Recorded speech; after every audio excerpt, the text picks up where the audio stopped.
Hey guys, how's it going? So today we're going to be doing an alternator.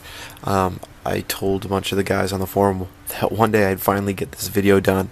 So today I'm going to show you how to do it before it gets too cold and gets all snowy out here in Canada. So our first thing that you're going to want to do is, of course, you're going to want to pull your your negative. Get your negative out of the way. If you want, you can also pull your positive, because we are going to be working with your positive wire today.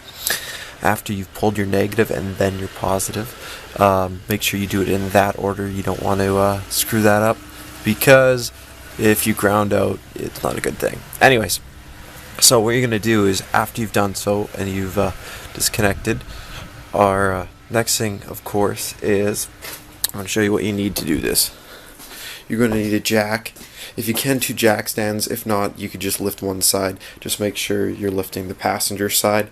You can watch my how to jack up a car video, which I'll post when the time comes to that.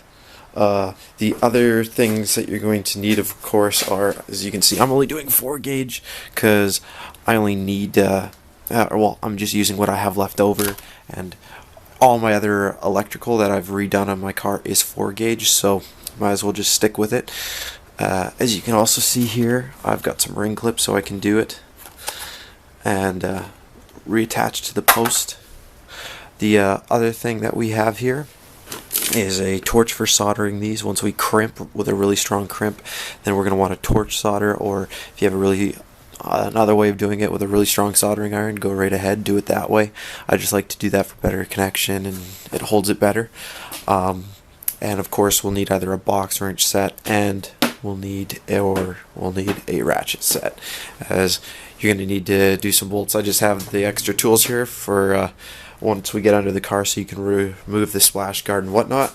So first things first, we're going to go over here, and as you can see, if you have your terminals off here, our next thing is to go over here, and as you can see, now, if you're going to be replacing with a high output alternator, I'll also show you how to do that today, since I'm already going to this extent. Take this righty-tighty, lefty-loosey, if you're looking at it this way, pull it towards the firewall, or well, you'll probably want to push it because it's going to be really strong. It'll loosen this belt. Then you're going to, just make sure the belt's off our alternator pulley over there, so it'll be easy to get out. And if you look down there on our alternator, there's that one bolt I'm pointing at. You're going to have to pull that bolt out, and this is the top bolt, mounting bolt for your alternator if you're going to be pulling your alternator out to put it in a high output alternator. If you're not, and you're just doing the post, leave this alone. Ignore doing this with the pulley and ignore taking that off, but you still need to pull the negative off.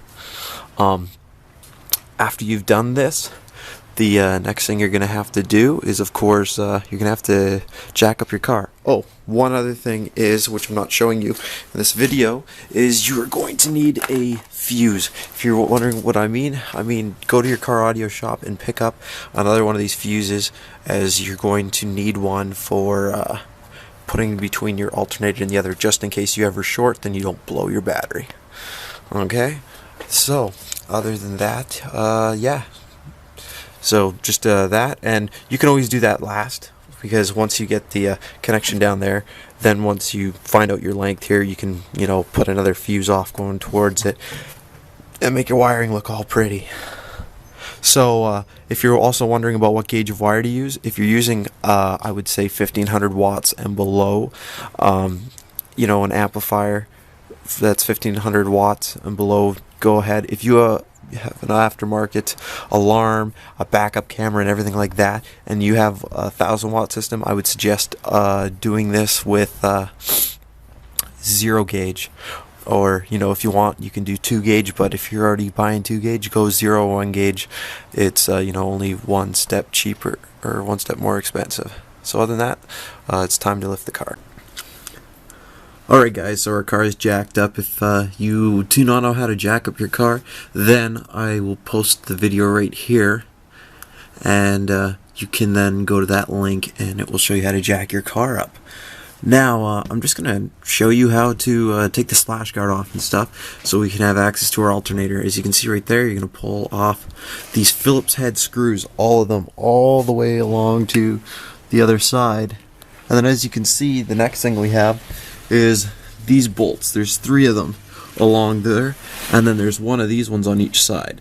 If you take that off, your entire splash guard comes off, and after you got your splash guard off, we have access to our alternator. So do that. Hey guys, how's it going? So as you can see here, you have your next bolt right here and your next bolt right here. You take these two off and your alternator should come right off. Now make sure you pay attention to the belt that's on the side there, make sure that's all good. And of course our next thing that we're going to look at is the post. Now I'm going to just put this light down here. As you can see, there's a little clip right here. You undo that, pull back, and you have to push forwards so that way you can get that little hook out. There's your post wire. So if you've already disconnected from the battery, get your 10 mil on there and take this off, and then bolt on your and then now it's time to make the wire. See which path you want to take. If you want to come through here, look and make sure you're not putting your wire up against anything really hot, and make sure you're not putting it near anything that's cutting. I'll put video up once I finish finding out how I run my wire, so that way you can, go off of that. But other than that, I hope this is going to help you out. Alright guys, so as you can see here, I've modified the cover. What I've done is I cut off the top piece because my wire is going to be much bigger than that. And I've also, if you take a look here, I cut out this a bit bigger, and then I put some tape liner in here just to make sure, vibrations and everything, you don't want the wire to get cut. I just did a couple layers of electrical tape, and that way this still closes and you still have something to protect that post. So, and also when you're doing this, you can leave both wires on there. The power will just take the path of least resistance, and this way you don't have to try and fish out the old wire and you have more wire there. So yeah, I'll show you the path I take with the wire in the next section. Hey guys, so I'm just going to show you where I've kind of gone with the wire. As you can see here, I've bolted it on here. Now the thing is when you have an exposed connection like this, it's always good to put dielectric grease. That way there's no corrosion or anything. So just grab yourself some dielectric grease, or you can also use Vaseline. Vaseline also keeps it good, so throw some of that on there and it'll protect it. Next thing you want to do is we'll go to the top of the car. Give me one sec here. And if we go to the top of the car, as you can see, down below there, that's where I was showing you. It goes along here, and then I shot it up through here, and then there is our fuse, and it bolts on here. Once you bolt it up here, make sure you once again put dielectric grease on the terminals, and then you can reconnect your negative. Now other than that, I mean, if you have any questions, you can post in the comment section below, but that's about it. I mean, after you've done that, you've got more power and you're all ready to go. Cool.